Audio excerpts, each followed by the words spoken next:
Welcome,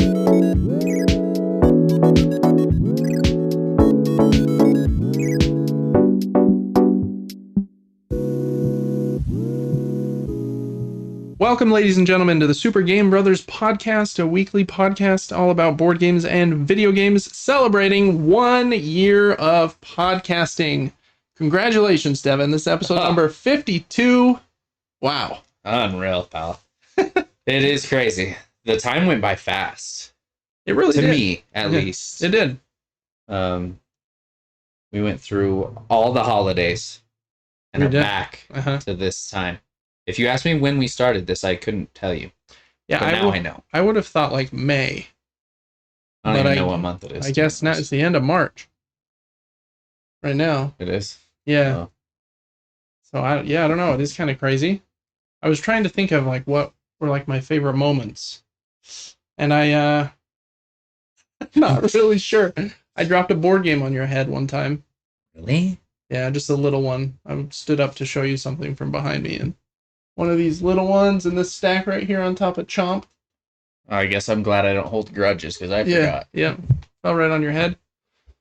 What else? Oh, no, that's messed up. I feel like the Gamedle's been a kind of fun like addition. I'm not sure. I would have to go into the episodes, watch some things to remember. My memory's not the best, and we did one episode where we played Vampire Survivors. That was pretty fun. Oh, really? I think we've played a board game in the middle of one or two. Trying to remember if we did any other unique things, though. We've touched on so many things, and we cover so much. They kind of blur together. In every episode, like, because we don't do short episodes. They're not very short, no. So it's hard for me to pinpoint favorite moments. I kind of wish that we had, over the past year, highlighted, like, the greatest parts, in our opinion, and we could collage them together into very heartfelt, touching videos that we could cry. That would be nice. Again, the secretary should have done that. You should probably fire her. I know. Where is she? I don't know. That's crazy. I listen to a lot of podcasts, and the hosts of those will say, like, after a while of podcasting, you just kind of get in the groove, and you're talking so much into a microphone, you almost can't even remember what you said as soon as the episode's over. And so it is hard to like think back, because you have to just kind of be like flexible and able to talk on the spot, and you're not really like... Yes, you want to be focused on now, not what I said a minute ago. Right. And we need to both be good at listening and responding, and sometimes I'm, thinking about outer space, and I'm like, what did you say? As one does, think about black holes or... Yes. All those things. They are interesting. Yeah. But we do pretty good. But yeah, celebrating 1 year. We were going to do something fancy, but we didn't know what to do. We didn't put up a birthday sign, did we? We didn't. But we did turn on the lights for the VR. Oh, yeah. Sure which did. I feel like has the same effect. Basically. When a baby turns 1, it's a pretty popular thing for them to do like a cake smash for the baby. Oh. You put the baby in its high chair. It's 1 year old, doesn't know what it's doing. It's like, oh, I have fingers. And you put the cake in front of it, and then it decides, I probably shouldn't call the baby an it. But the baby decides if it's going to, like, eat the cake, squish it, or whatever. That would have been kind of fun, but we're not babies anymore. So I think you just smacked me with the crokinole board. There you go. Yeah, that would be nice. That's our cake smash. Honestly, I'm down to take one for the team for the 1 year. Crokinole smash. Yeah. Yeah, the crokinole smash. Is that the big circle board? It's a big circle board. Oh, that's gonna hurt. Yeah, that one wouldn't feel very good. This will turn into a one-man podcast after that episode. And then it would turn into a true crime podcast about how I tried to hide the crokinole board. I hid it behind this board game shelf. And then obviously what I did with you. Yeah, I'm back there too. Either that or you're like buried under the tramp. Yeah, I mean, it's not a... Yeah. I don't know. Yeah, good year. It's been fun. It has. Very grateful to be able to do this. Yeah. We live close enough together. It was kind of inconvenient when we were doing this remotely at first. It was a different vibe. It felt convenient because of like Zoom and Discord and those types of apps, but it wasn't near as personal. It was just like, yeah, I don't know, you know. Yep, for sure. And it makes editing a little trickier too, because they've got like 2 audio tracks and videos to line up and stuff. So yeah, definitely nice to do it in the same spot. Yeah, so we'll see how the next 52 episodes go. Maybe for episode 100, we'll do something crazy. It'll be live from Madison Square Garden. Oh my gosh. Completely booked. Taylor Swift was the night before, only half booked. Yeah. Yeah. It'll be captioned, "Watch pro gamer get hit in the face with crokinole board." For the second time. The second time. Yeah. Cool, Dev. Well, congratulations. Happy year of podcasting. Yeah, we did it. Good job. I'm surprised that that we stuck it through and we didn't. It's hard to try to be committed to the episode every single week thing, because it is. There are a lot of weeks where you're like, there's not a lot of news this week, or I'm really not feeling it. I've had those. Yeah, and if I was doing this on my own, we wouldn't have made it past 11. So yeah, it is tricky, and so hopefully we tried to keep our energy high even on those weeks, because it's tricky, but consistency is good. So we'll just keep trucking on. Next week will be 53, and before we know it, it'll be 104. That'll be crazy. All right, Dev, anything fun this last week for you? No, I mean, I guess I finished a game today, which is going to be kind of covered in the section ahead of this. I feel like I probably watched some movies, maybe. I did. I watched Jurassic World extended version on Peacock. Jurassic World, which one? Like the first one? I think it's the most recent. Oh, what's the subtitle on that one? Is it like Domination or Dominion or? Probably. I don't remember. I don't know. I haven't seen that one yet. Oh, really? Yeah. Oh, I think I've seen it 2 or 3 times. That's the one where all the old characters come back. I'm not telling you. They mix yes. their chromosomes with velociraptors, and they're like half human, half dinosaur. I don't remember that part at all. No, that's not real. That would be funny to see what's his name? Dr. Malcolm? Is that his name? I can't remember his name. With his face of Jeff Goldblum, and then just like a dinosaur body. That would be nice, honestly, if he was like a Triceratops. Triceratops. That's funny. Yeah, I didn't want to jump right into Super Movie Brothers. Let me think if there's anything else. Yeah, we'll come back to the dinosaurs. Did a deep clean on my room today, which was nice. That is always a good feeling when it's done. It is, and it was deeper than normal. It's you vacuum. Yeah.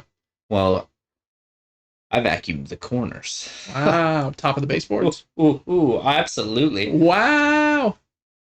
Mr. Productive over here. You think you're clean until you see the corners of your room, or the dust that accumulates on top of your headboard of your bed, or the dead spiders, or whatever it is. Yep.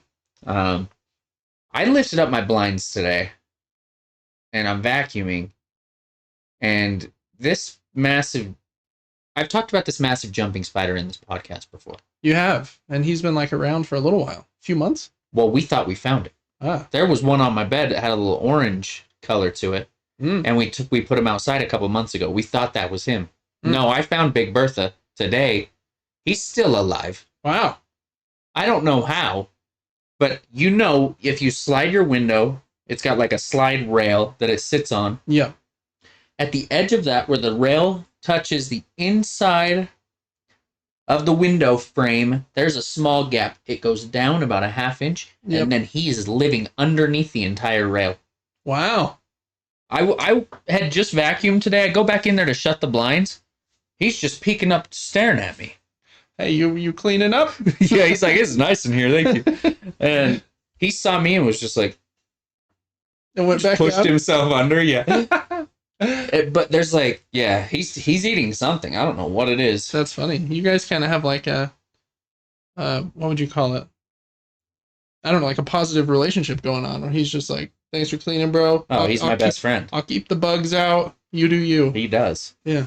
Yeah, it's nice, honestly. Mutual respect. Exactly. Yeah. And yeah, so we did that today. Did some cleaning.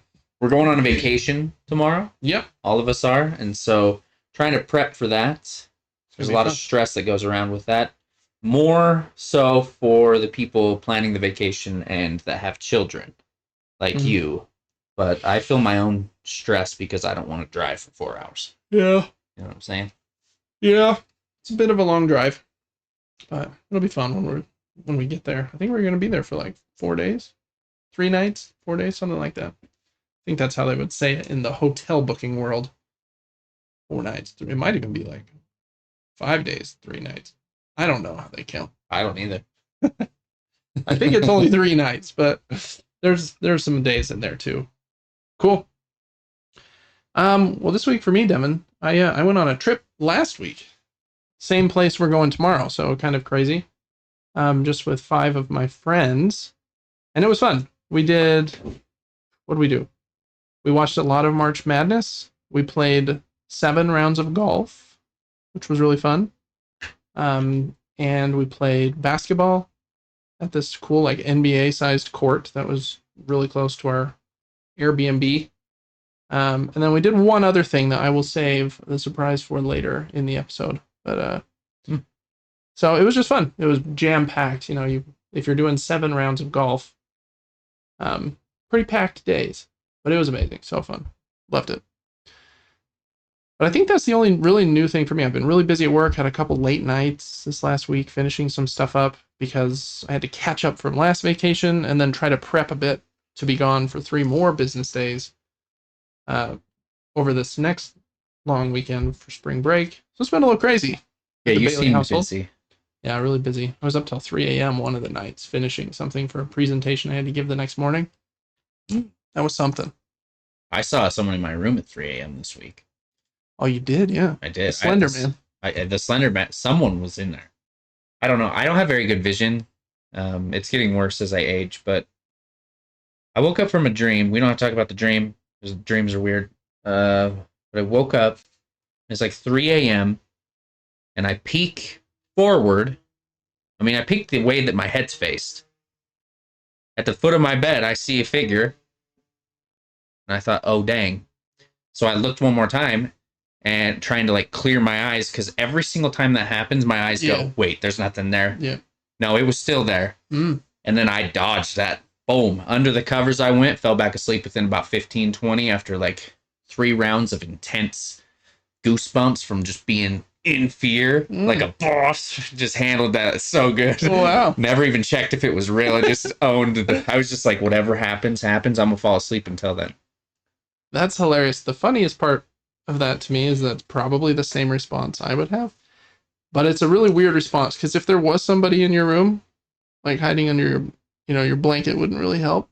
Yeah. But then I remember like that Vine that Trey Kennedy made, like when Vine was a thing, and it was like a serial killer chasing somebody, and he like jumps in his bed, pulls the blankets up, and he's like, move your blanket so I can kill you. And so that is funny. Reminds me of that. Yeah, that would be quite a vibe. Waking up and seeing a rumpled skin over there. Yeah, I mean, I swear I saw something. I got like some lights on like small table fans. I don't know how you fell back asleep. I would have had to have looked again. Oh man, I tried to convince myself. I was like, nah, fam. Nah, these blankets keeping me safe. This is good. Well, my theory is like, if you're breaking into my house, I feel like you're not sure either. You just want my stuff. You can take my stuff while I don't look. I don't really have anything that valuable. But if I jump up and freak out, and now we both have this awareness that we know about the other, then we have to fight. So you were thinking like, oh, he might think I didn't see him. Yes. Yes. That's a lot. He might think I didn't see him. I did jump up and stare at him twice. Oh, he just sat up in his sleep.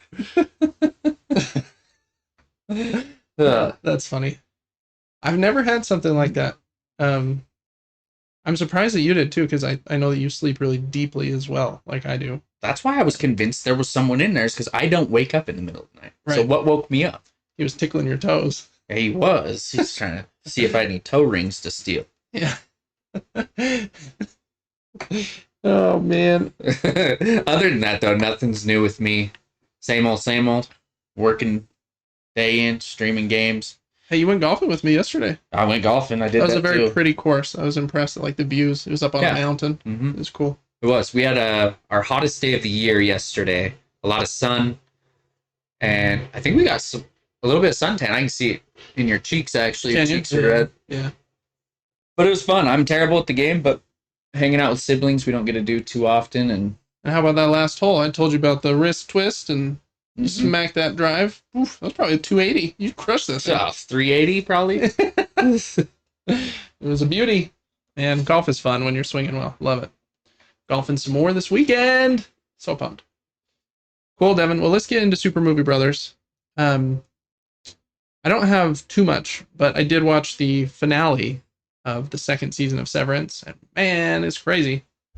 Crazy episode.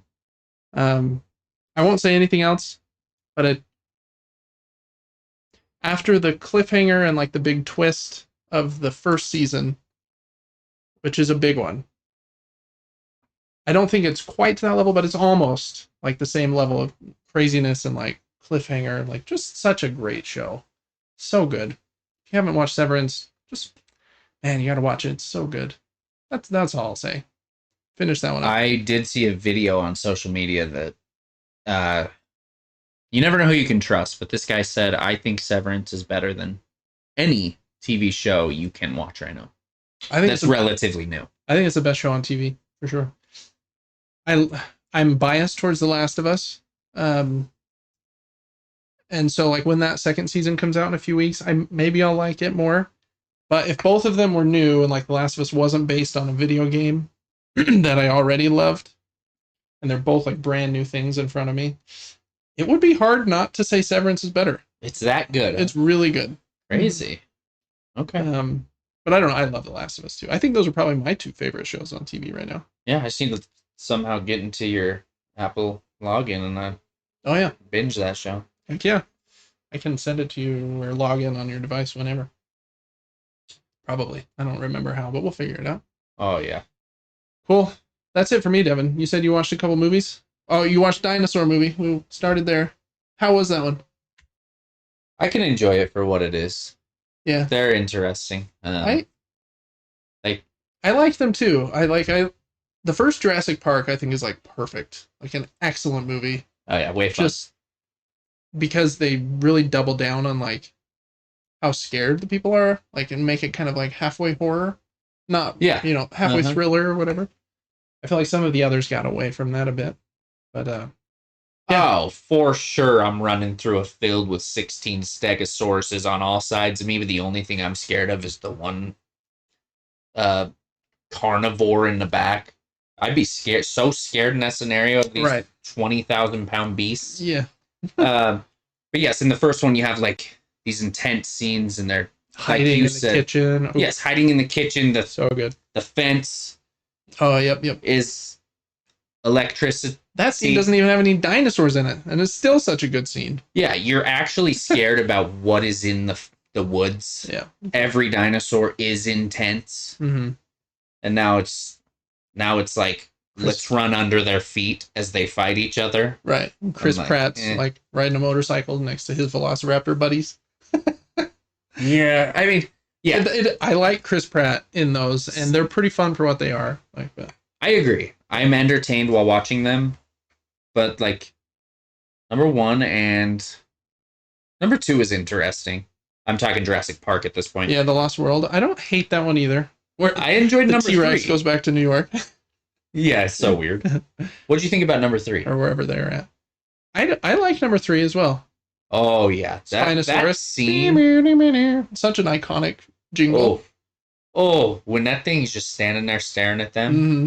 That's a creepy scene. What is that dinosaur? Because it's cool. They added a new predator. But just one. Yes, and you're still afraid of the T-Rexes. And then yes, it's still scary. The scene with the pterodactyls is probably even scarier. Oh, man. Yeah, that's brutal. Yeah. They're attacking you underwater. Yeah. Oh. So, yeah, I like... On that one, they also, double down on, it being scary the whole time and like it being kind of halfway horror. Yeah, I like that because I think that's how it would be. Oh yeah, these things are trying to eat you. Like any lizard that I've ever seen, if it sees a moving item smaller than itself, it gets interested. Oh yeah. It's like, what's that? Let me get a little closer. You know? And so, I don't want to be in that. I don't want a dinosaur world. Yeah. I want to see them. Of these 3 new ones, Jurassic World and then Fallen Kingdom and Domination, or I don't remember their names. Which of the 3 did you like? The first one has the Indominus Rex. He's the white one. It's like a big velociraptor mixed with a T-Rex. Can like camouflage and he escapes out of the pen. The second one has like a smaller black version of that thing that's like a more velociraptor like that they are like trying to auction at the end of the movie or something. Man. And then it escapes from like there and eats all the rich people. I did like that scene. I do not know. I don't know. I would need to watch them all again. Yeah, I need to as well. I just like having stuff to watch. If I don't remember it perfectly, like I know I had already seen this, but it's kind of a blessing that my memory's not the best because I can rewatch things if they're not coming out with new stuff fast enough. Yeah. I've been so busy lately with other things that I haven't been able to watch too much anyways, but yeah, same here. I'm trying to think if there is anything I did watch. Netflix finally kicked me out of someone's account. They knew I wasn't at the same IP, so yeah. So I got limited to apps on my phone to Prime, Peacock, and Paramount. And Max? I do not have Max or Hulu on my phone. Oh, okay. I would like both of those on my phone, but because the phone, Devin's primary viewing device. I'm sick of holding it though. I want to put it in like VR goggles. Yeah. You know what I mean? Or they make like little clamps that'll like attach to your headrest of your bed and then like can clamp it in front of your face. Oh my goodness, I need it. You could probably get one of those for $5 from some Chinese brand on Amazon. I think I need to because that's the worst part of watching a movie on my phone in bed is you start getting tired based on which arm is upwards and losing blood, or I've been on this side too long. One of my ears is blocked because the pillow's smashed into my ear, so I can only hear out of one ear. Now I need to flip over. Now let's try it on my back. Which hand do I hold it with? My phone is also like a little too small. I feel like I would want that arm to hold my iPad up. Oh, that'd be sick. Yeah. Maybe I need to buy the combo pack. Oh yeah. iPad and a mount. Yeah. Probably. It doesn't even have to be an iPad. You could like get a Kindle Fire or something for like $75. It's an Amazon version of a tablet. Instead of an Apple one that's, $500 or something. Yeah. There you go. It's a good idea. Yeah. Any other movies on the rotation, or was that the... let me think. I haven't seen anything new in Prime for a while except for Reacher, which I think that the finale's out now, isn't it? Oh, is it tonight? We can maybe watch that after this. Or I assume so. Or is it the second to last tonight? I can't remember if it's... No, I think it's the last episode the last one? coming out this week. I think you're right, actually. So nothing really on Prime. Peacock had Nosferatu and something else. Those are still like the newest things. And then Paramount maybe is what had Sonic. Yeah. But ever since those two things, those apps haven't changed like at all. They get new stuff so slowly. Oh my goodness, yes. It's hard, like, when you compare it to like Max or Prime or Netflix, I mean... Hulu's even fast. Yeah, Hulu is. Hulu's Max is probably the slowest of those four. But yes, but Max actually has good stuff. Everything on there is like quality. Very high quality, yeah. Cool. Well, I think that's it for Super Movie Brothers this week then. And Devin, with that, we're going to hop into the show. Going up to the screen. This is our Patreon page at patreon.com/supergamebrothers. I forgot to switch it to member view, so who knows what you're actually seeing at the moment. But you can get early access to all of our episodes on our Patreon. You can write into the show, and all kinds of other extra perks over there too. And you can also just follow the Patreon totally for free. You can see our latest stuff there. Helps us a lot. That's how we keep the lights on. We also have a giveaway at supergamebrothers.com. you can win a $100 gift card or about $100 worth of board games. Some really good ones. I really like Orichalcum, District Noir, and Kiro. And then there's also a starter set for Disney Lorcana, which is like incredibly popular over the last year or so. So some good stuff in there. So make sure to join that, supergamebrothers.com. And then the Patreon is patreon.com/supergamebrothers. All right, for our normal run of show, we are going to start with new items to subscription services for the week. And the first subscription service we usually talk about is Board Game Arena. Probably the best place online to play board games, especially if you want to play them quickly and you don't want the platform to allow you to make mistakes. This one does all the heavy lifting for you, which is really nice. They have 2 new games this week. First one is a big one, Pirates of Maracaibo, which I think is like a smaller version of Maracaibo, which was a very popular but pretty complex game from Alexander Pfister. He's a very famous board game designer. I think he designed Great Western Trail, which is right behind me. So that's a very popular game over the last few days. Or sorry, years, excuse me. So check that one out. And then the next one I thought sounded really cool as well. It's called Panda Spin. I like kind of that crazy looking Po from Kung Fu Panda just on the cover there. This is a card game where you are, I think they call these like a ladder climbing game. You're trying to get rid of all the cards from your hand. And you have to do that by playing like a set from your hand that's better than the last set that's been played. Cool thing about this game is the cards, as you can kind of see from the slash on like that guy, the panda's wardrobe, have an orange side. And then if you're able to upgrade a card, you get to flip it to its blue side. And those are stronger cards. And then you're using them to also do the same thing. I really like great little card games. So I'm hoping that one's good. So check that one out too. Panda Spin and Pirates of Maracaibo. All right, over to video games. There's quite a few to talk about. PlayStation just today announced, I think it was today, maybe it was yesterday, I can't remember, the new games coming to PlayStation Plus Essential for the month of April, and I think it's a pretty good month. The first game is RoboCop Rogue City for PlayStation 4 and PlayStation 5. This is like a crazy first-person shooter, I believe. It came out last year, and it's supposed to be very good. Really? Uh-huh. I've seen the first RoboCop movie, but it's been a long, long time, so I don't even really remember it. But it's supposed to be a solid game, so I might check that one out. It takes place between RoboCop 2 and 3, so there you go. Then there's the Texas Chainsaw Massacre game, which I think is like a multiplayer game. It says a third-person asymmetrical horror experience. I believe it's kind of like what's the other, Dead by Daylight, if I remember correctly. Okay, I think they made maybe a Halloween version of that type of game as well. I think you're right. They did make one of those too. So that one's also on PlayStation 4 and PlayStation 5. And then Digimon Story, Cyber Sleuth Hacker's Memory on PlayStation 4. I don't really know what kind of game this is. With it saying that you mix between adventure, raising, and battle with over 320 Digimon, I imagine it's pretty similar to Pokemon, where you're catching these little buddies. Some of them look crazy, like this little rock dude, or this little caterpillar dude. And then they become your Digimon.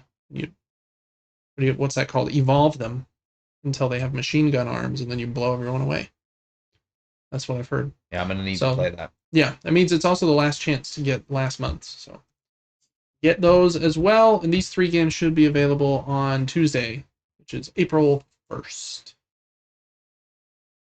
All right, cool beans. Here's Nintendo news. Yes, sir. They have a few new Super Nintendo games coming to the Super Nintendo, Nintendo Switch Online. Has a lot of long name for their subscription service platform, and I had not heard of a single one of these, to be honest. But if you've played, how would you say that name? Nobunaga's Ambition, or what I assume is the sequel, Nobunaga's Ambition, Lord of Darkness. Romance of the Three Kingdoms 4, Wall of Fire, or Uncharted Water, New Horizon. All of those come to Nintendo Switch Online on the 28th, which I think is tomorrow. Is that right? 20th. I don't know what the date is today. I don't either. Oh, we got some volume now that I clicked. I do love the way Super Nintendo games look, though, with like the pixel art. It's so fun. Love it, love it, love it. So if any of those games look familiar to you, you can try them out on the subscription. Okay, Epic has 2 games on Epic Game Store this week. First one is called Cat Quest, and it's a pretty fun, like, little action RPG. It says you run around as this cat, like on the overworld, and you fight monsters. You're upgrading your character with better loot and stuff, and going into these little dungeons to fight more monsters and find better loot. And there's a little silly story about cats. I've played this one with my kids a bit, because I think it has co-op, either this one or the sequel. And it's fun to just run around, smack stuff, and level up. So add that one to your library. And then the next one is a game that is in early access, so it's pretty rough at this point, but they're launching it for free in early access. It's called Nico Ghost, Jump, ! And I think the shtick of this game is kind of like Super Paper Mario on the Wii. You can rotate the world from like 2D to 3D. It does look a little rough, though, from this video. Going back to like the Epic Game Store's homepage, for some reason, these 2 games and what seems to be the next one that they're giving away are all cat themed. I don't know if that's like for some special reason, but it's Cat Quest. Nico's a cat, and then this next one that unlocks next week, for some reason, is hidden, which they don't hide them usually except for around Christmas. Has cats all over it. Yeah, so it's probably another cat game. Maybe it's Stray or something. I don't know. But 3 cat games over the next couple of weeks, it seems like. Devin, you gonna play Nico Ghost, Jump, ! Most likely. Oh, yeah. All right. Is that all of them? I think that's... That is all of them, yes, sir. Cool. All right, well, we're going to go back to our faces just for a second, and I will start by just talking about the games that I have played. And actually, the only game I played this last week was on the little vacation I took last weekend. My friend brought his Xbox, and he had 2 games. Well, he had 3 or 4 games on it. Madden, which they played a little bit. I didn't play around in Madden. And then he had Perfect Dark and GoldenEye from the Nintendo 64, all on his Xbox.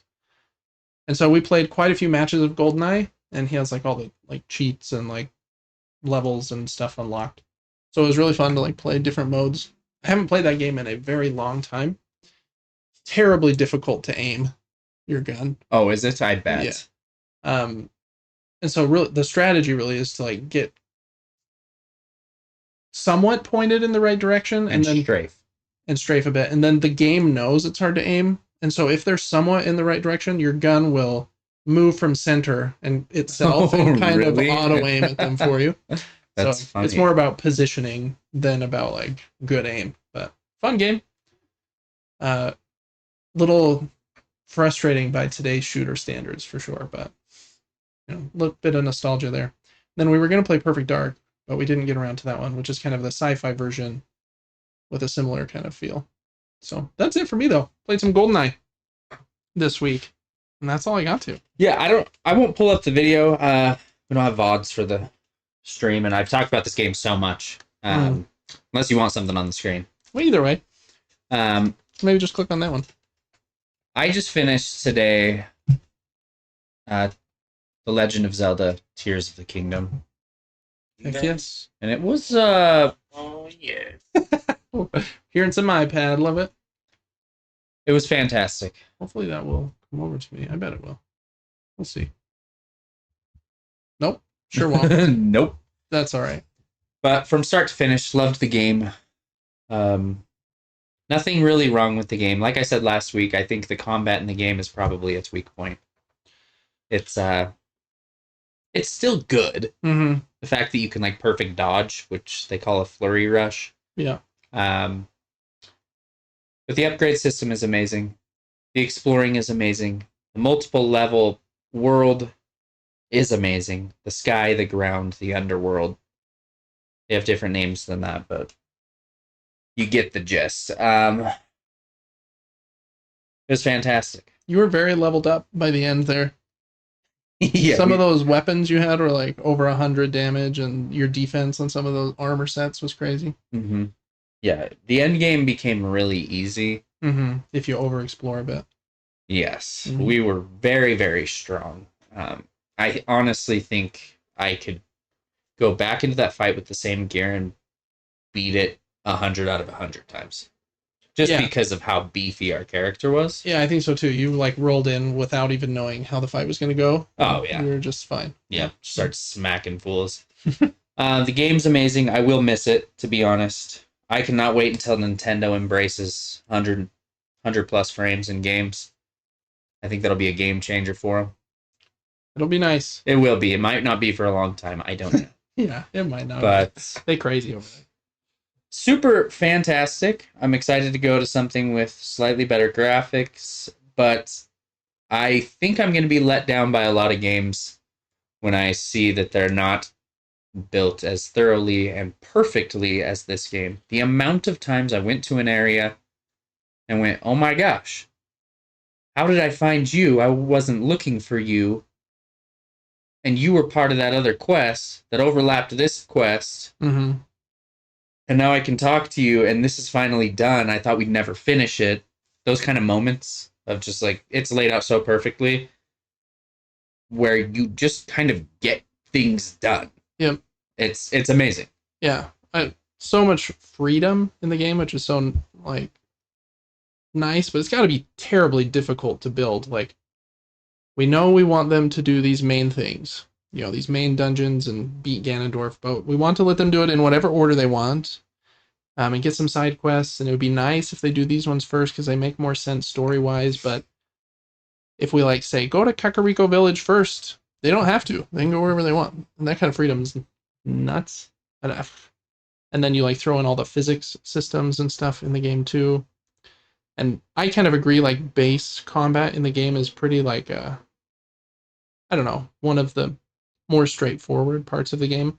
But then I like see clips of people online who have like creatively like done fights or like built crazy machines that they brought into the fight, and then the machine like kills the enemies. Oh, weird.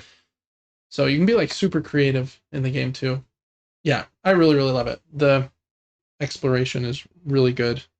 There's something like exciting to find like everywhere you go.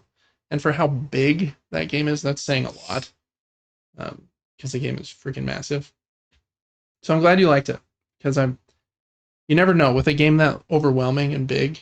Like, it's excellent, but you're probably not going to know that for 40 hours. Yeah, I'm glad we played it thoroughly and all the way through, because your opinion about the game, if you only spent 20 hours in it, would differ. Yeah. Greatly compared to if you've put 200 hours in it. Yeah, I agree. The other thing I like about this one is I do think it caters more to that audience that just kind of wants to mainline the game.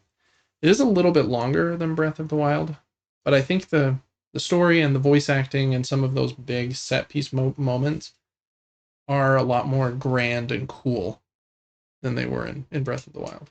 Like, the dungeons are better, cutscenes are better.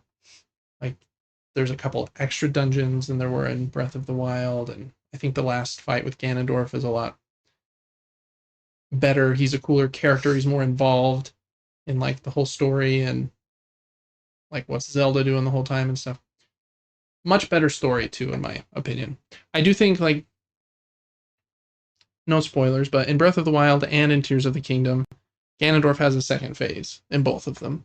In the first one, I think that phase was really dumb. And dumb's not the right word, like kind of lame. Those mean the same thing. I feel like the second phase of both of them has kind of been, okay, you've done the hard part. Here's like a cool looking cakewalk. as like the epic end. Yeah, here's an immersive 5 minutes of ease, even though it's easy, but it looks cool. Yes. And this one is a lot cooler than, I don't think it's spoilers for Breath of the Wild. It's basically big, giant ghost pig Ganondorf just standing in a field, and he barely moves. And so I think this one is a lot cooler. And you're like more connected to Zelda a bit because you're trying to find her the whole time. It's great. Oh, man, love it. I'm glad you loved it. Yeah, me too. It makes me want to play others, but I have a hard time believing others can be as good. I think you have to expect a more linear experience from some of them, I would imagine. Oh, yeah, totally. There's some that like... But I kind of like linear at times. Yeah, if you were going to go play another one, now that you've played Breath of the Wild and Tears of the Kingdom, I would say either play Link to the Past, the Super Nintendo one, because it's great and it's got like the Super Nintendo pixel art that's amazing, or my favorite of the more linear ones is Twilight Princess. And it is very linear, like, okay, I know I can get to this dungeon, but not until I have the hook shot. And yes. I have to get the hook shot there. It's a little like Metroidvania kind of in that way. But it's really good. But just a different experience. You can't go everywhere. The game kind of funnels you down paths a bit. I am seeing an issue with games being too open world. Sometimes they and what I see by that is, or what I see about that is you don't have enough resources to make 400 different enemies. Yeah.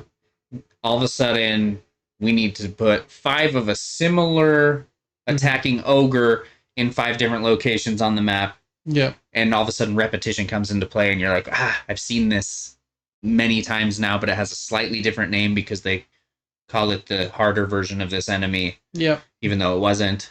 Yep, Zelda has that in it. But in a linear game, take Bloodborne, for example, every fight's intense. It's unique.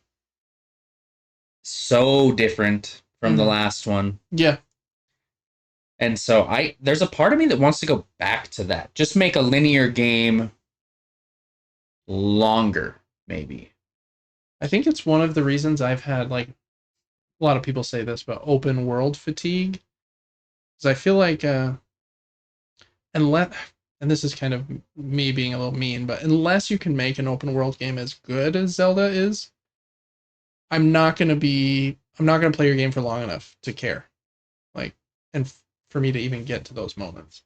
Yes. And so if you can do it that good, why not make like a smaller game that is just like tighter and better the whole way through?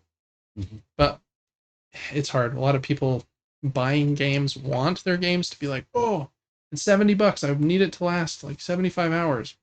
Like, okay, but you're going to get 75 hours of Assassin's Creed that where 40 of those hours were not very fun, in my opinion. So, I don't know. I agree. I usually like linear games better, but occasionally an open world game like this one. And I can't think of other open world games that I really loved, to be honest. Even ones like Ghost of Tsushima, which I thought was really awesome. I eventually get to a point where I'm like, I don't want to do all the side stuff anymore. Yeah. I think there's something special about Zelda with like how free you are to move. It's okay, I'm going to climb up this mountain and then I'm going to glide off of it to wherever I want. Or I'm going to teleport up. They give you like so many tools. So I'm going to build a rocket. Yeah. And you're not doing that in Tsushima. Yeah, side missions need to be made well enough and unique enough to enjoy doing them. If I have to go collect 2 apples, one side mission, and then just go run across the entire map for another side mission where I need to just deliver a bread basket, it's not enough for me to go, oh, heck yeah, I can't wait to deliver the bread. Right. I need unique areas and difficult fights, new stuff. Show me something new, or have like a cool character with you for the side mission or something. Yeah, I'm sure it's hard. Making games is probably extremely difficult, and we can critique it all day and sound petty and sad about things, but yeah, I wonder if they went back to a more linear Zelda game. Yeah, I think people would freak out, which is a bummer. In a bad way? I do. Really?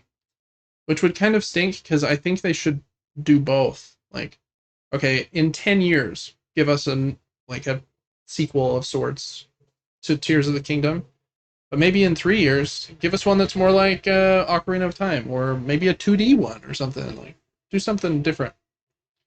So I don't know. It is hard once you've kind of set that precedent of, hey, our game is huge. Mm-hmm. It's hard to go back from that, I think. I don't know. Anyways, it's a fantastic game. Super good. Did you build Link's house? Did you do that? I did not, no. Okay. Yeah, I only did that for a minute. It was kind of cool. Like, that's a kind of side quest, I mean, where it's like, oh, I'm going here. I can do something totally different. I could spend 4 hours here building this cool house if I want to. If I don't, that's fine. Yeah, I love the different towns, too. Like, Cherry Town's so cool. Anyways, super good game. I don't want to take over your segment, because you're the one talking about Tears of the Kingdom, not me. No, you are good. It's just, I mean, pretty much a 10 out of 10 game. As close as you can get, and it's obvious that it is. It's set up in a perfect way. Yeah, it's really good. And now I don't know what to play, so we'll find you another banger. I'm not sure what it is yet. Well, I got no board games that I played this week. Did you? I played one on the trip. I brought No Thanks, and we played a round of No Thanks, which was fun. It was the first time I played that game where I saw someone, their strategy was to take a bunch of cards. He took probably 12 cards. I don't remember the game. In the game, you have 9 of those little black rocks in your hand. And a card will be flipped over. If it's like the 21, you either take that card on your turn, and those are 21 points. And in this game, you don't want points. You want negative points if you can. Or you put one of your rocks on the card and say, no thanks, and then it goes to the next person. So you're trying to get as many rocks as you can for negative points, and to take generally as few cards as you can. If you're able to get cards in a run, like if I got the 20 and the 21 and the 22, for example, then only the lowest card in that run scores. So that would kind of make the 21 and the 22 null. So my main strategy usually is to almost take 0 cards if I can. Right. I didn't win. All of our scores were actually very close, but the guy who took like 12 cards, he didn't win either, but he was very close to winning. And he just kept getting the card he needed. He had like 18, and then 20, 21, 22. And then he'd get the 19 to like finish that run and like get rid of a ton of points. He kept, because if you're the one that takes the card, it's still your turn when the next one is flipped over. But there are 9 cards pulled out of the deck at the start of the game, so you don't even know if the card you need is in the game. So it's a bit risky, but it was kind of cool to see. High risk, high reward there. So that was kind of fun. That's a $10 card game that is infinitely better than like Uno and Phase 10 that I feel like everyone should have. It's really great. You can teach it to anyone. I've had my parents play it, and my wife's parents, and it's great. So get No Thanks if you haven't played that one. All right, I think that's it for what we've been playing this week. Really busy week. Didn't have a ton this week. As far as like things that are coming out this week, I didn't even click on that link. You can skip this one, but that link, maybe click on that real quick. Let's just see if the calendar has been updated on OpenCritic, and we can see if... I have 2 games I'm curious about. Ooh. I think the first one is called Berserker. Oh, Tales of Berserk. Something like that? Yeah. I think it's in early access. I think it just came out today. Oh, wow. Unless I'm thinking of the same game, a different game. And it looks so interesting. Kind of like a Souls-like game. With the fights seem kind of unique. Art direction. Like, it's very dark, except for your character. It's like anime. Yeah. Not anime, but like, yeah, some different art style to the character. Mm-hmm. I don't know too much about it, but I've seen a little gameplay. And then there's a game called Atomfall. This one. First Berserker Kazan. The 2 games I'm talking about came out on the same day. It comes out today or tomorrow. But yeah, so there you go. They both come out. Atomfall, I don't think I've seen any reviews for it yet, but I am behind on like my video game reading, so maybe they're out there. Yeah, I don't even know what type of game it is, but I think it's kind of like Fallout vibes. Oh, shoot. Yeah. And then this Inzoi game, I think, is supposed to be like The Sims. I think it's free to play. That image right there looks like AI art, so hopefully it's not that. But anyway, so there's some fun games coming out. I do want to, I don't know, play Atomfall and maybe Assassin's Creed Shadows one day, but who knows when I'll be able to get to them. All right, as far as board games, I think the only one I'm really pumped about right now is I want to play these X-Men characters that we looked at last week in Marble Dice Throne. And then I have some other things delivering from Kickstarter in the next few weeks. So pretty short little list there. All right, so that's going to take us, Devin, to the news. Mini-Nuke. Heck, yes, it is. And there's a couple little things I wanted to chat about before we get into our rapid fire segment. This week and next week and probably for the next month or two are going to be like Nintendo Spotlight. Next Wednesday is their Nintendo Direct, where they are going to give all the details on the Switch 2. So that's going to be a big deal. Surprisingly, they had a Direct today. And we'll talk about some of the things from the Direct today. This has been one of the biggest ones, though. They announced a new program called Virtual Game Card, is what they're calling it. And so in late April, this will be an update to the Nintendo Switch and will come on day one to the Switch 2 software. Basically, any game that you have purchased digitally, you will have a new page on your Switch to manage the virtual card, and you can send it to another Switch that is like in your house, and you can lend it to other people that are in your family group. I don't know if you can lend it to like friends outside the family group. A family group can have up to 8 accounts in it, so technically you could have like siblings and friends in that family group. And how it works is you manage all your virtual game cards on this one page, and then if you want to send them to somebody, the first time you send a card to somebody, you have to be in the same room, but then from then on you don't. And you basically, it's like taking the card out of your Switch and putting it in theirs. It like turns it gray on your Switch and then allows them to have it for 14 days, and then it will plop back onto yours. So it's kind of a way to share digital games. I think it's a cool idea, and I think this video that they have about it makes it look pretty cool. I don't think they've released enough details yet, because there are a couple of downsides to it that I've been seeing online. Because my first impression was like, oh, this is great. The Switch already has a system much like PlayStation's, where you have a primary device, and then you can sign into any other device with your own account and play your games. So technically you can game share just like we do on the PlayStation, right, with the Switch. And when you do that, you can actually play the same game on both devices at the same time, because you purchased it just like you can on the PlayStation. Mm-hmm. This, it seems like, might be a measure to stop that and not allow the same purchased license of a game to be played on more than one system at a time, which would be kind of lame, because it would make like families, for example, I want to play Mario Kart with my kids. Now I have to buy 2 copies. Wait, so they're making this look like they're doing something nice, but they're doing something mean?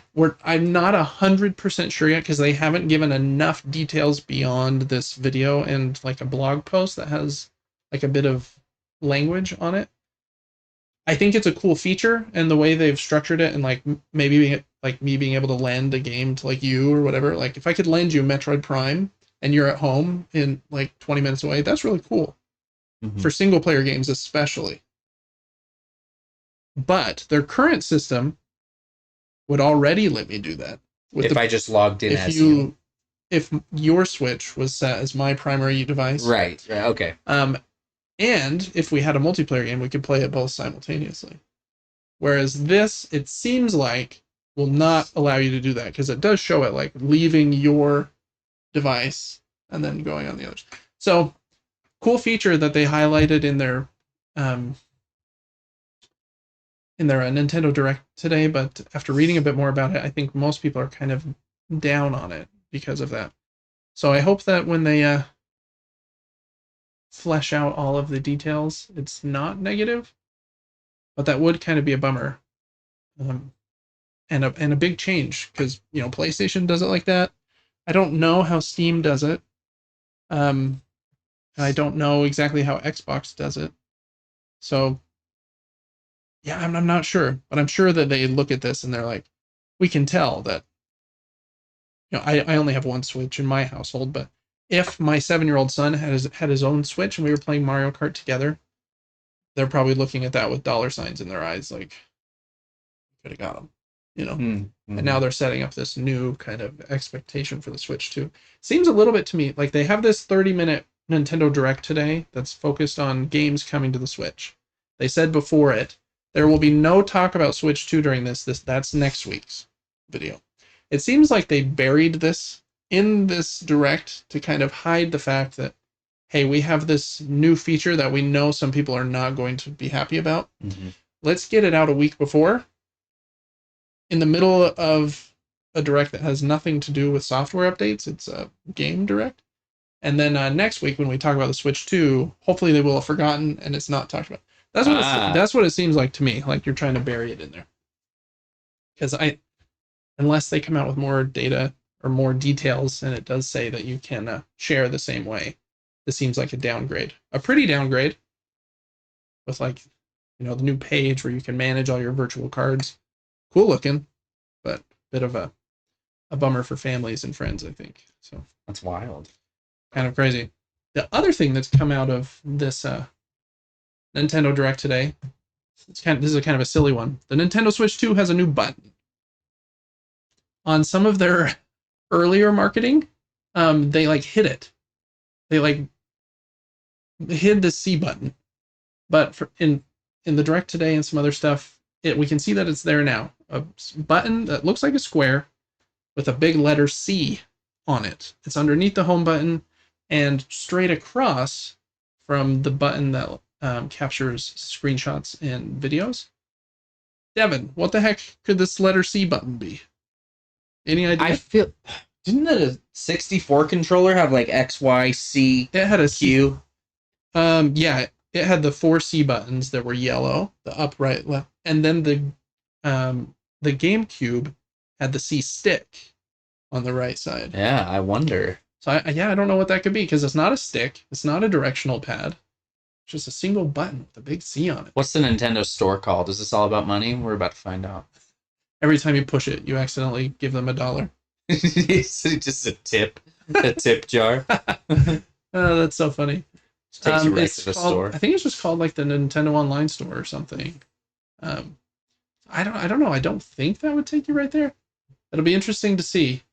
Maybe it has to do with the mouse functionality of the new Joy-Cons. Maybe it recenters the laser. I don't know. It'll be. I'm sure stand for center. Yeah, maybe. I'm sure they'll go calibrate over it next week. When I'm gonna say details. It stands for calibrate. You think it's a calibrate button?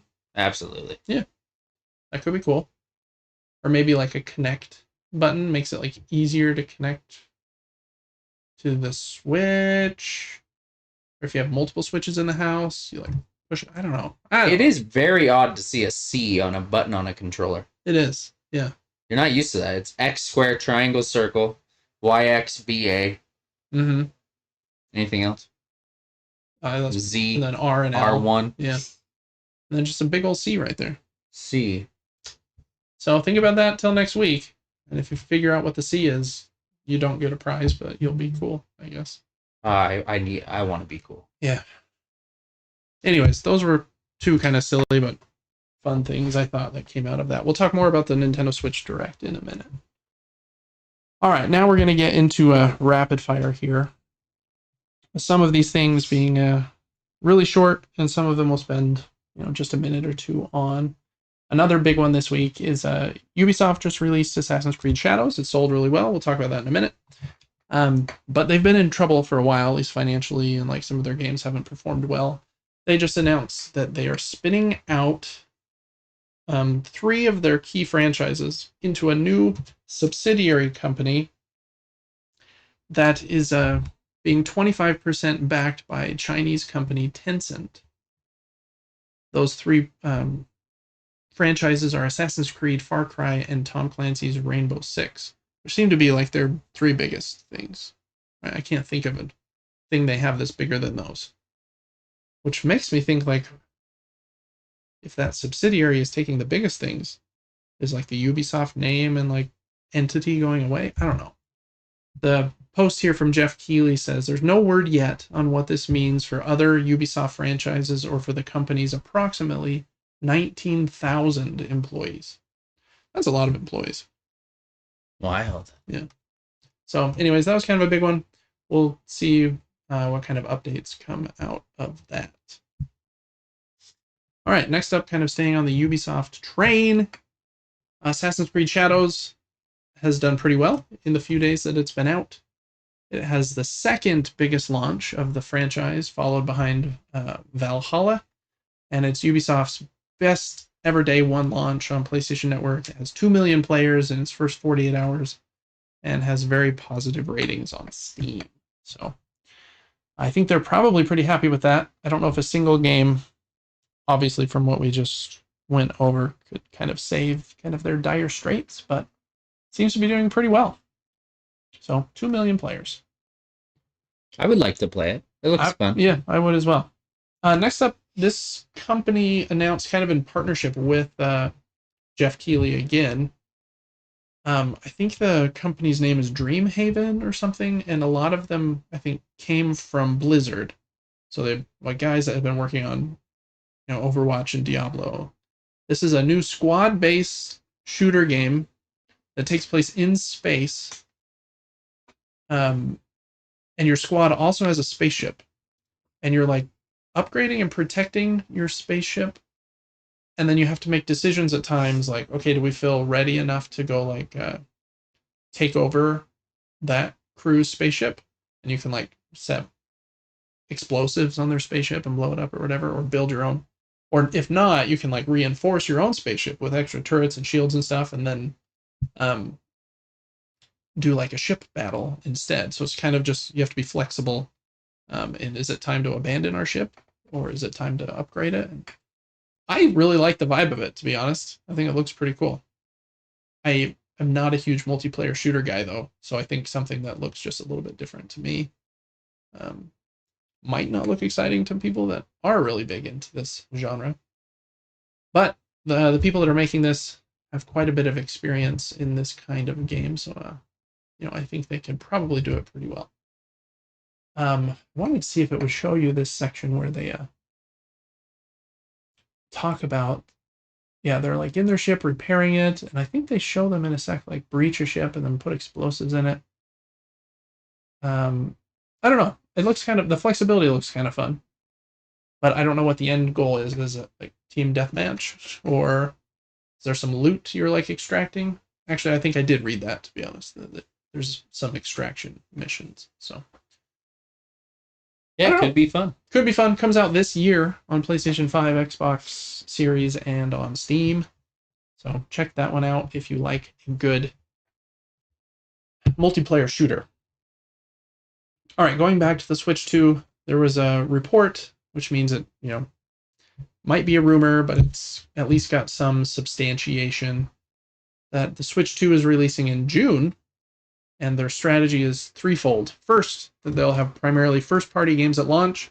Probably going to be like that Mario Kart game they teased. And just based on that alone, they're going to sell a bunch of these things. Then in the second phase, third-party games from other teams in October and November. And then third phase is the big holiday games coming to their device. So that's kind of their plan, which makes sense. I think they'll probably have like, in the presentation next week, I think they'll show like Tears of the Kingdom running better. Like a Switch 2 enhanced version of Zelda. And then the new Mario Kart. And I wonder if they'll have like another big surprise game. Like the team that made Super Mario Odyssey. I don't think there hasn't been a big 3D Mario game since then. I really liked Super Mario Wonder, so it's going to be fun stuff next week, but we'll see. All right, then real quick, we're just going to go through everything that was announced at the Nintendo Direct. Props to Nintendo Life. It's a really good Nintendo website if you play primarily on Switch. They have this post here that goes over everything that was announced. So Devin and I are just going to go back and forth reading the 2 sentences underneath each of these trailers, and we'll just go through everything that was shown. So first up, let me make sure I've got these muted. I don't. We got that one there. Devin, take her away. A modernized version of classic JRPGs Dragon Quest 1 and 2 HD 2D remake continues the Erdrick trilogy narrative of the iconic Dragon Quest series. Heck yeah, it does. I never played Dragon Quest growing up, but kind of a, what would you call it? Similar to Final Fantasies of old. Very turn-based, old-fashioned JRPG. These are fancy versions with new graphics, but I think they're going to be very similar. So they showed a new trailer for that. Did they give a date? Nope, just this year. Next up was No Sleep for Kaname Date from AI The Somnium Files. On July 25th, uncover the truth hidden in reality and in dreams. Join Special Agent Kaname Date on the case to discover the whereabouts of internet idol Iris, who's been trapped in a mysterious escape game. Holy. I haven't played one of those, but there you go. Oh, next up is another one Devin's going to love. Ride Out. Ride Out. What's Ride Out doing? Being remastered. The beloved supernatural action RPG from Atlas returns. Experience the story of Ride Out Kuzunoha, whatever that number is. 14. Apprentice detective and devil summoner undertake the case of the century and uncover the secrets of the soulless army with the aid of your demons. Wow. Crazy. Oh, whoa. That one's July 25th, I think. Shadow Labyrinth on the 18th of July. Phase shift between Swordsman number 8, Mini Puck, and Gaia to discover secrets, and consume your foes in this genre-twisting take on Pac-Man. This is the game that strange Pac-Man episode of Secret Level, the TV show, was based on. Oh, really? Yeah. You on this mysterious world, it's eat or be eaten. To survive, you must consume darkness. And you can morph with Pac-Man and go up walls like you would expect. It's a Metroidvania. But then at some points, you overcharge the Pac-Man. He turns into this big demon pack and eats things. He's about to in just a second, I think, eat this. I saw it when I was watching this trailer earlier. Pretty sure he's about to eat one of these enemies. Oh yeah, he's gonna eat this guy. Here he goes. He's gonna turn big. Nope. Yep. Nope. Oh, here we go. There's a big pack. Eating stuff. Oh, whoa. I don't really know what's going on, but strange looking Pac-Man game. I might be there for it. All right. Next up on July 11th is Patapon 1 and 2 Replay. I'll let you take it. I didn't mean to read your title, sorry. Unreal. Beat the drum, make the fever. A small and delicate yet mysteriously endearing creature, the Patapon, are guided on their adventures through the rhythm of 4 drums. There's various classes of Patapon, each with distinct roles and combat styles, so use their traits to form your squad and conquer multiple stages. Heck yeah. I think this game is kind of like Pikmin in a way. You have these little cute little Patapon dudes, and then you're playing drums, and based on the beat you play, if you do pata, pata, pata, pon, then they march. If you do pon, pon, patapon or something, then they attack. And so you have to memorize use these different beats to tell your dudes what to do. It's supposed to be a pretty good game. That's the first 2, I think. 1 and 2 Replay. All right, next up, Story of Seasons Grand Bazaar on August 27th. It's like a farming game, kind of looks like Stardew Valley in my opinion. The winds of change bring you to the breezy hills of Zephyr Town. Rebuild your farm from humble beginnings and breathe new life into the town's once famous bazaar. Set up your stall to sell produce and goods and meet charming townsfolk to befriend and romance as you help the community thrive. All right. Next up, right smack dab in the middle. I don't know why they didn't do this at the end. Yeah, crazy. A new trailer for Metroid Prime 4 Beyond. Amazing. Oh, yeah, I didn't give you the... there you go. Harness Samus. Whoop. Aaron's new physic abilities to survive.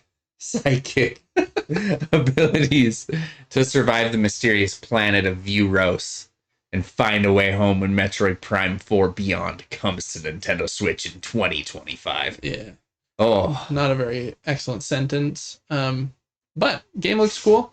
It looks very much like 1, 2, and 3. It does, yeah. Which I'm here for. I love those games.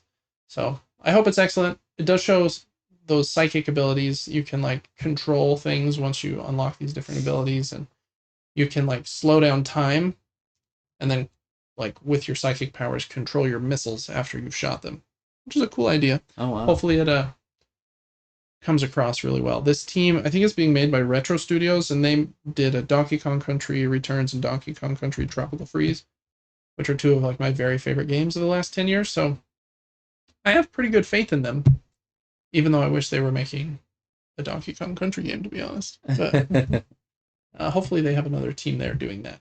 But it looks cool. Cool enemies. I hope it's great. Later this year, too. Ooh. Disney Villains Cursed Cafe comes out today. And this one, explore rich visual novel gameplay and get to know an iconic cast of Disney villains reimagined with a modern twist. You're like making these potions in a cursed cafe, selling them, trying to make money. Didn't look like my kind of game, but check that out if you would like to. Next up is Witchbrook. Oh yeah, and I gotta scroll or else you don't know what the sentence is. Yeah. Discover the magic around you and spark life into a charming seaside community when you become Mossport's new resident witch. Master spells at Witchbrook College. Craft goods to grow your witch business. Participate in seasonal events and customize your charming cottage and garden to suit your style. Make friends, find love, and discover a world. Dang it, I almost killed it. Discover a world filled with wonder on the road to graduation and beyond. I really like how this one looks. I like the Game Boy Advance kind of like art. It also has 4-player co-op, which is kind of crazy. So I think it's mostly probably around like learning and RPG stuff, and but I think it looks cool. Oh yeah, I love how that looks. So good. I hope it's great. What's that? Winter of this year. All right, next up, The Eternal Life of Goldman, another one that I think looks excellent. Just super pretty platformer. Comes out also this winter. The Eternal Life of Goldman is a vibrant yet dark platformer adventure that weaves together legends, fairy tales, and myths. Explore a vast hand-drawn archipelago inspired by ancient fables and depicted in classic frame-by-frame animation, kind of like Cuphead. It's like the same kind. It looks so good. It does. It looks awesome. Even though he's a weird old man with a cane. I kind of like it. Yeah, I'm totally fine. What's it say? And defeat a mysterious deity. I'm super in for this one. We've seen this trailer. Well, an earlier trailer of this one a few months ago. I think it looks great. So, winter of this year, I was hoping it would be earlier than that, but hey, take all the time you need to draw every single frame of this game. So, exactly. it's crazy. All right, Devin, this next one is like a, I don't know if it's a collection of older games. Yeah, 6 arcade classics and a new Salamander 3. Sorry, I'll let you take it away. Gradius Origins. August 7th. August 7th. It's time to venture into deep space and face off against relentless alien forces in Gradius Origins. A collection that brings together 6 legendary arcade classics and the all-new Salamander 3. Pilot your ship through dangerous enemy lines, upgrade your weapons, and master this intense, fast-paced adventure. You read that so well. I do like a good shmup. What's that? A shmup is what they call this genre of game.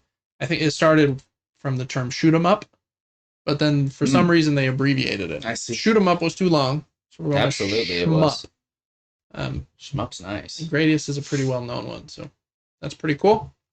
All right, next up. Ooh, very excited about this one. Rift of the Necrodancer came out today on the Switch. Just a immediate release. Love that. This game is, I think, following up from Crypt of the Necrodancer, and then they had the Zelda-based one But this one is kind of riffing on the Guitar Hero gameplay with the lanes, and then the musical notes come down. There's also boss fights and stuff. I really like Crypt of the Necrodancer, even though it's very difficult. In that one, you're moving in a dungeon along a grid, and every time you move, you want to move with the beat, and then when you move, the enemies move too, so you're like trying to spatially decide when to attack and stuff. This one looks a little simpler because it's just on that Guitar Hero grid, but super down for that. Looks pretty dang cool. Oh, I'm so glad you're reading this next one. Tamagotchi Plaza, 27th of June, 2025. The next entry into the beloved shop simulator Tamagotchi Connection Corner Shop series invites you into a whimsical world of wonder shops with over 100 Tamagotchi to play with. As your shop's reputation grows, new Tamagotchi will visit, including a new original character.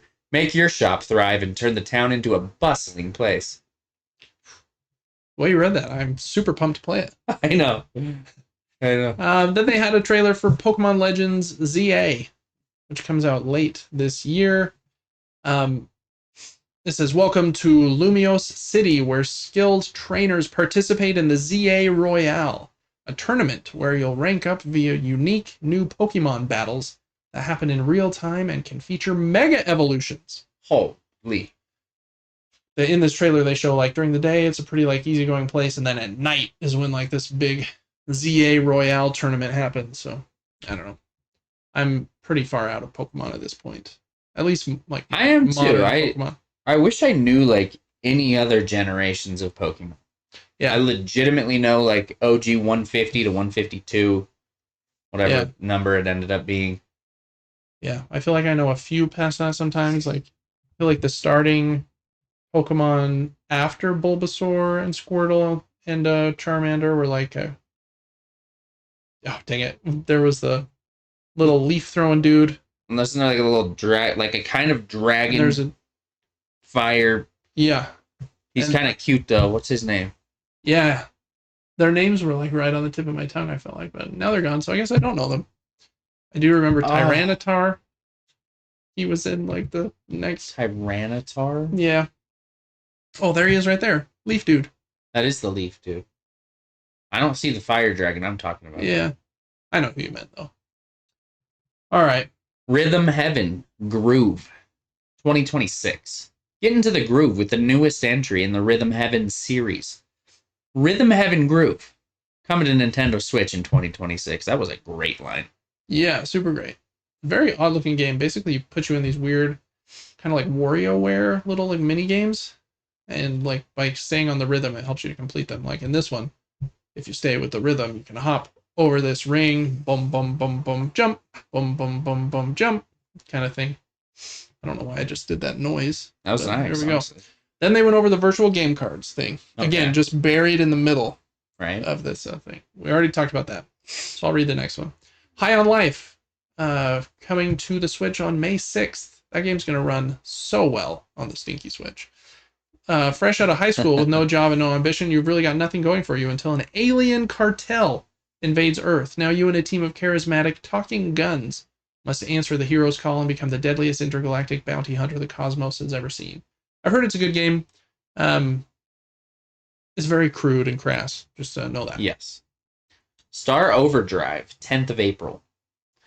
Race across an alien planet in a high-speed action-adventure. Glide on your hoverboard, mastering gravity-defying tricks, battling powerful enemies, and solving puzzles.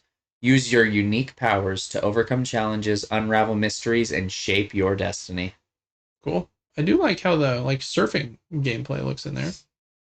But whether it all comes together with also fighting and everything, who knows? But what was that called? Star Overdrive. It looks like the Hinterberg game. Oh, Hinterberg? Hinterberg. Yeah. Tales of...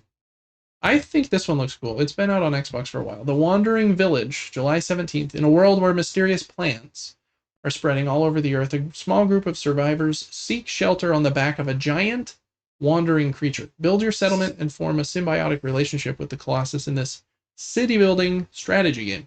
Will you survive together in this hostile yet beautiful post-apocalyptic world contaminated by poisonous fungi?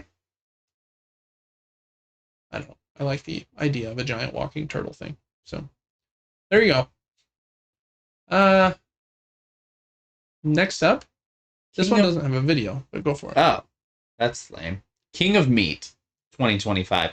King of Meat is a 1 to 4 player hacking, slashing, co-op combat game with dungeon create mode.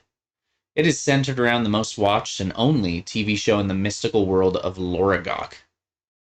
Players step into the roles of contenders battling through devious dungeons and compete to be crowned champions. I remember seeing a trailer for this one a few months ago. It kind of looks like Fall Guys, but you're like these fantasy dudes trying to make it through these devious dungeons. King of Meat. There you go. Very odd. Lose Lagoon, summer 2025. Traverse the vibrant Limbo archipelago. That's 2 archipelagos in one section here. In search of your Uncle Lou, who mysteriously disappeared and left you his seaplane delivery service. Explore the islands, harvest resources, and hone your crafting skills to complete jobs and grow your business. I like the little flying, like the art style of that game when you're flying through the clouds. Might be kind of fun. Do you think this is when she says Uncle Lou, is her uncle the one and only Uncle Lupin Louie? Lupin Louie? Lupin Yeah. Louie. Remember Lupin Louie? That game we had growing up where the little dude in the airplane went in a circle and you had to hit him up in the air away from your chickens? Oh, yeah. I do know what that is. This is Uncle Lou.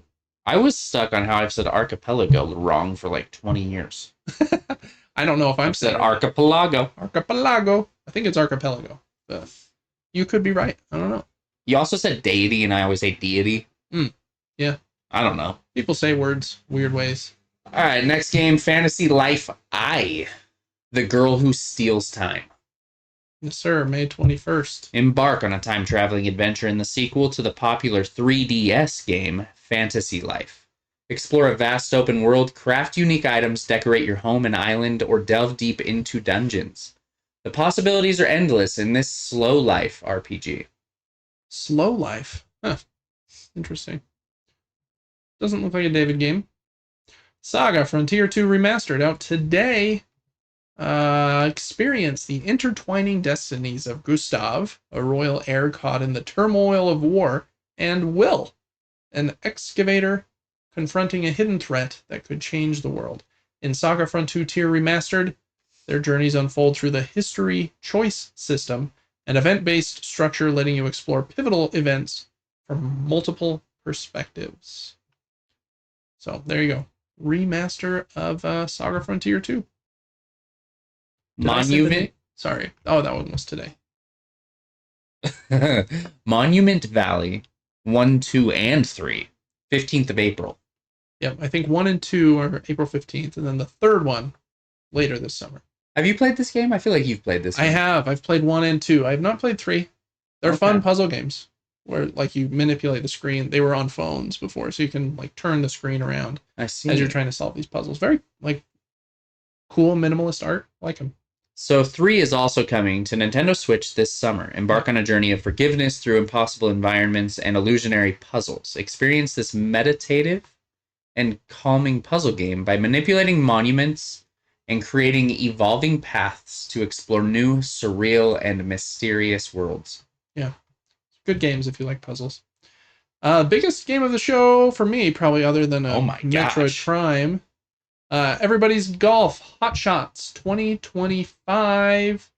When was the last Hot Shots game? This is also coming to PlayStation, which makes me very happy. Yeah, they used to like almost like exclusively work with Sony and PlayStation, but now this company is not anymore. The beloved, easy to start but difficult to master golf series, Everybody's Golf, returns with a unique variety of characters and courses. Let's party! I think golf is my favorite sport to play in video games. I don't really like Madden's pretty good. I think football's better than basketball. I don't like basketball games very much. What other sports are? I like a good tennis game sometimes, but I don't feel like there has been one in a long time. I like how they've stuck to their roots. Everything looks like the original Hot Shots. It totally the menus do, the characters do. Yeah. Hopefully the mechanics are just improved on, and yeah, I hope so too. And hopefully, even though it still has that like PlayStation 1 look.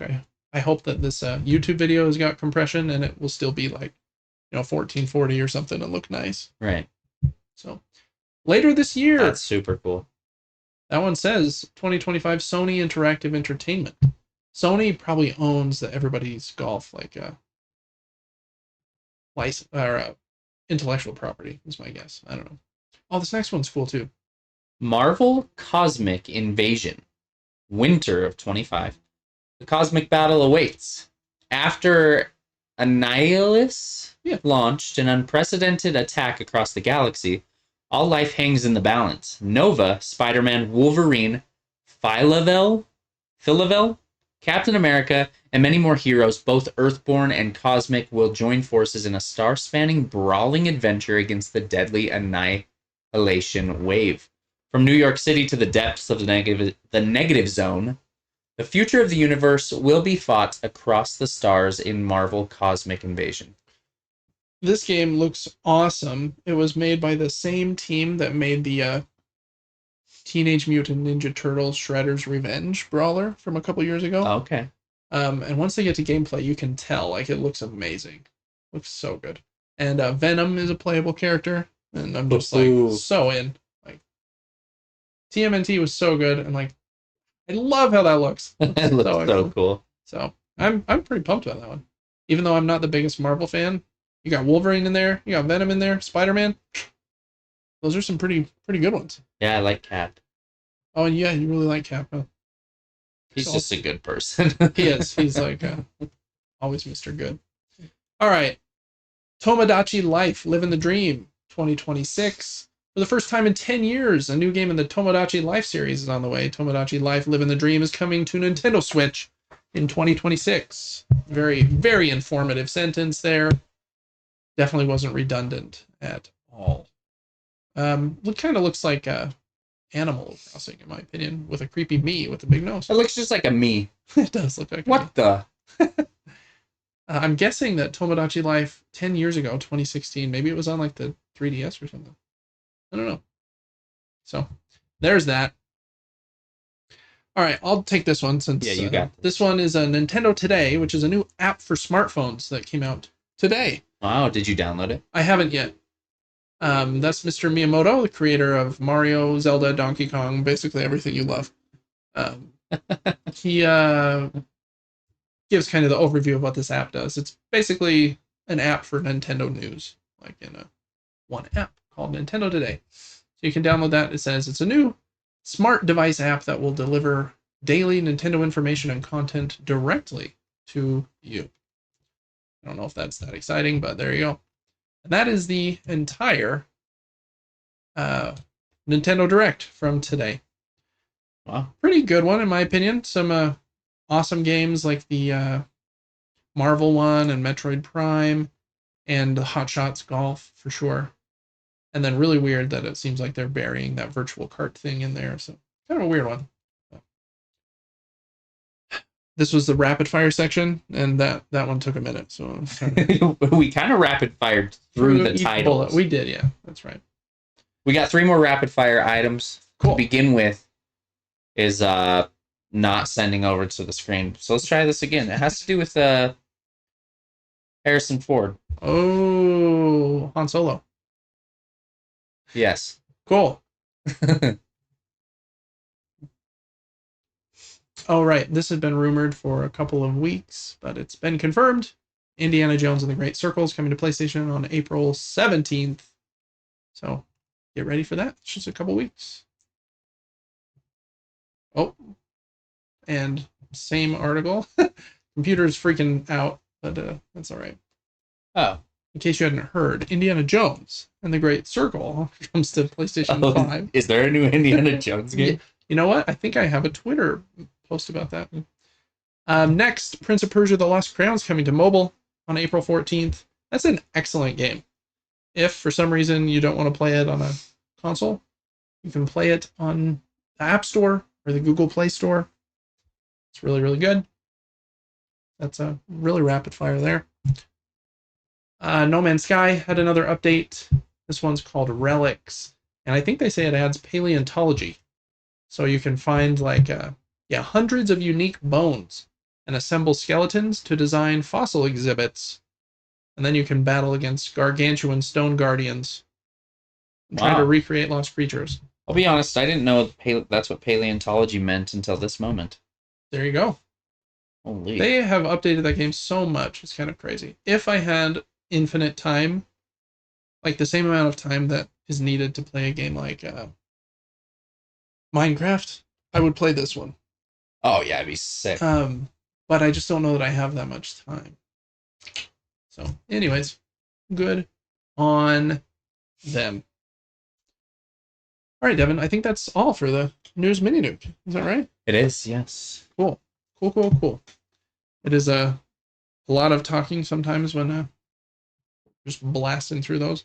It doesn't like us again. Oh, send over links, you silly computer. That's going to take us to Crowdfunding Corner, though, so get ready for my canned intro. Devin, that brings us to Crowdfunding Corner for the week of March 29th. I think, nope, today's the 27th. 28th is when this will go live. There are 4 games I wanted to highlight whose crowdfunding campaigns end in the next couple of weeks. And let's start with this first one of the bigger ones of the week for sure. Fromage came out last year and is a very, very popular game about making cheese. This is a reprint of Fromage and a new expansion. Standalone expansion, I guess. Cool thing about Fromage, it's a worker placement game. You have workers, you're putting them out on the board. A lot of games do that. This game has a board that's a circle, and it spins on a Lazy Susan. And so everyone can take their turns at the same time, because I can only place my worker on the cheese wedge that is directly in front of me. Mm-hmm. And so I can be placing my guys while you're placing your dudes, because I can't mess with your spot over there. And then that will rotate. So I'll kind of show you that here. Yep.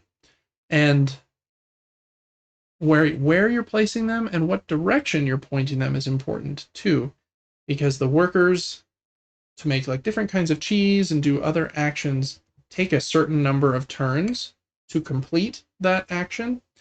And then once from the wheel spinning, that worker is pointed back at you, that means they're done. And then I think you can take them off and use them again. So some actions only require one turn, and so the worker will be pointed, I think, to the right, so that when it spins, they're pointed right back at you. Then some will take up to 3 to be pointed back at you. So some actions take longer to complete. This game, like I said, has been very popular this last year. It looks cool if you're making cheese and wine, and serving that cheese and wine on different plates and stuff. The expansion here has 4 new board quadrants with new little mini games. Sometimes you want to on some of them you're trying to I think do rows and columns or clusters or make certain kinds of combos. But yeah, very, very cool. I think it looks really nice. I've yet to play this one, but I really want to. They say because everyone can take their turns at the same time. I think the note that they had here is it takes what would be a 2-hour Eurogame experience and shrinks it down into 45 minutes, because everyone can, the feeling of a 2-hour Eurogame into about 40 minutes, which is cool in theory. I hope that in actual practice it is that fun, but it looks cool. It does. It looks awesome. And I think the Lazy Susan and rotating of the board is really cool. It's crazy that will just fit in a box, because those are just 4 different pieces. They show it being built here. Where was it? I think it's up here at the top, because they have a new one. Is that it? No, that's just showing it mixing and matching. Build cheese and put workers on there. Oh, come on, they show it. Oh, I think it's right here. A new and improved Lazy Susan. I guess this little mat goes under it, and then the 4 pieces click in, piece in the middle, and then a locking thing on top. It's pretty cool. So, I really want to try this game. It's been sold out everywhere and hard to find. So this might be one of the best ways to find it. you do have to pay like Kickstarter prices and shipping. It's not going to be like the same price as like Game Nerds probably, but I'm guessing they have some bonuses for backing. So that's Fromage and the expansion, which I think was called Fromaggio. It's on Kickstarter for another 12 days until April 8th. All right, next up, this company has done a few of these campaigns in the past where they bring like older games from like hundreds of years ago, like forward into like a nice, sleek, little modern version. I actually have one of their games. It was right behind me. I think I've played it. It's maybe I haven't. I don't think you have. Oh. Where did I put it? Is it right there? It's a little green bag. No. My neck doesn't turn. It doesn't matter. I have one of their games. It's about tigers and sheep. And it's from India and like from 1400 years ago. And so they just made like a little version in a cinch bag, kind of like that bag on the right that I got for like $12 on here. These are 4 other games from different parts of the world. One's from Hawaii, one's from America, one's from, I think, Guatemala and Chile. All of these are 2-player, 20-minute games. You can get them, I think, separately or in this kind of set here. And if you get them in this set, they all come in this little box that then will like nest inside one bigger box. I think they show, yeah, like that, which is kind of cool. That you have a few different ways to store it. Cool idea. Basically taking games that could maybe be lost to time, bringing them forward. Also kind of nice because they're like so old, they're in like public domains. So you don't have to like pay somebody for the rights, So kind of an interesting kind of a strategy they have. But I guess the 4 games are, and I'm not going to explain the rules because I only briefly looked at them. Comican. How would you pronounce that? Comican. Comican from Chile. A little playmat with these pieces that look like, would that be a goat and a lion? What's that? An alpaca? Alpaca? Llama? Yeah, Comic-Con? That's gotta be a llama. You're probably right. Okay, then the one from Hawaii is Konane. Wow, I feel like you killed the name right there. Good job. Wow, thanks. I was gonna say Konane. Yeah, maybe that's right. The one from America is with like nanai. Yes. With like nanai. There you go. You think that's right? I don't know. That's a long name. I like the snakes on those pieces though. And the 4th one is Puluk from Guatemala. And those pieces stack kind of cool, it looks like. So anyways, there are 4 games there. It's a cool initiative that they do, so I wanted to give that one a shout out. That one's on Kickstarter until April 10th. All right, 2 more games this week. This next one is very odd looking. I kind of picked it because I love the artwork. It's also got quite a few backers, so I think it's gotten a little bit of buzz, maybe mostly from the country, of Ukraine. This is Aridnik, a mythical journey of folklore legends. 1 to 4 players, plays in about an hour. It's a tile laying game where you're like building this like land of tiles, and then you're moving your characters along those tiles in order to activate them. And then you like pay the spirits at these different locations, different amounts of goods, and they'll give you cards and trinkets and stuff. I mostly just like the uniqueness of the artwork. I think it said at the top, what did it say? It's a comics version based on a comics of Ukrainian mythology, set amidst the majestic Carpathians. Yeah, we've never looked at a game with that exact aesthetic before. Yeah, for reals. So wanted We're to give talking about this exact subject, I guess. Like this guy's just standing here saying, "My sheep won't go with you." There ain't no way they're going. They're not going anywhere. So I don't know. I like the vibe. I would need to read a little bit more about the rule book, but it seems.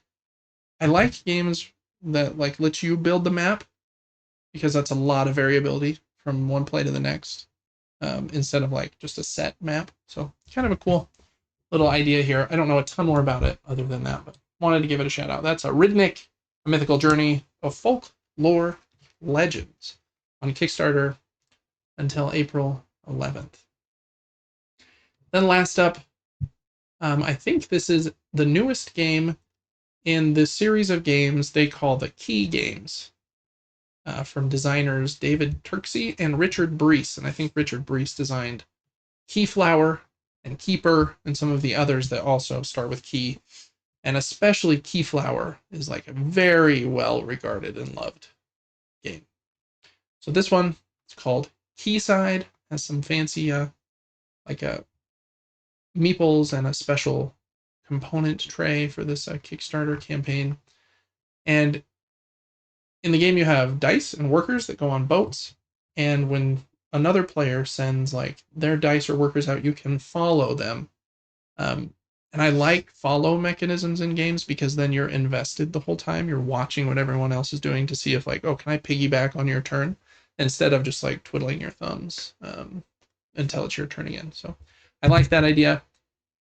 The games in this line are pretty well regarded, so I imagine it will be very good. And both of those designers, and partnering with David Turksey, you know, he's very prolific nowadays. So yeah, not much more probably to say about that one. If you like Euro games, I imagine this one is kind of on your radar. But it's a Quayside in the Key series of games. I do think it's a little bit pricey, but I think they're shipping from Europe.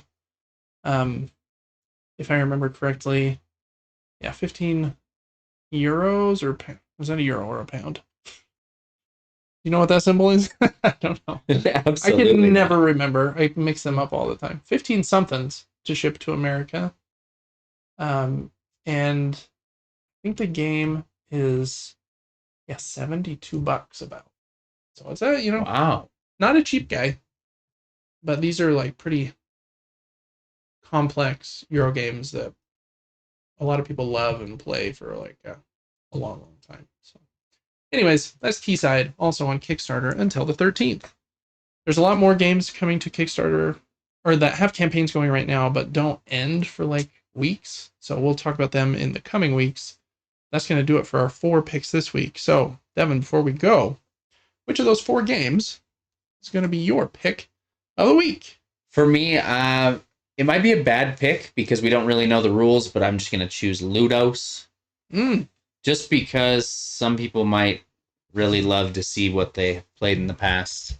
Yeah, if you like grew up playing... Oh, what did I do? Oh, you done it now. Push the wrong button. If you grew up playing you know, some of these games in like your home country, then yeah, that might be very close to your heart, near and dear to you. Yeah, just kind of a cool project, I guess. It really is. I don't know if the games are even good, but yeah, I don't know anything really about those games, but I do like their minimalist vibe. They like give you a little like, it's not even like neoprene mat. It's like a, what is that material? I wonder if they say it's a little more coarse, isn't it? Yeah, exactly. I wonder if it will tell me right here. It's authentic.